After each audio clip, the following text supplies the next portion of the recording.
Hinarang sa NAIA ang dalawang Pinay na magbabakasyon umano sa Thailand. Pero nadiskubring magtatrabaho pala sa Laos. Hinala ng Bureau of Immigration, gagawin silang scammer.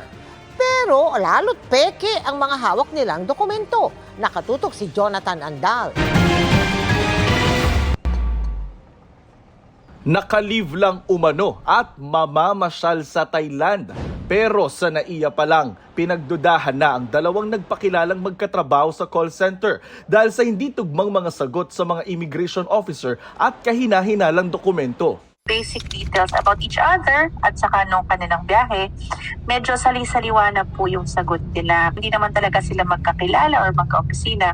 Sa huli, nalaman ng immigration na pinagsama lang sila ng kanilang recruiter at inabutan ng mga pinekeng dokumento. Gawa umano ito ng fixer na nakilala nila online sa halagang 3,000 piso. Yun po yung naggawa ng mga certificate nila para kunwari may trabaho po sila dito. Umamin din ang dalawa na hindi sila magbabakasyon sa Thailand at mula roon ay lilipad papuntang Laos para magtrabaho bilang customer service representative na may sweldo raw na 50,000 piso kada buwan.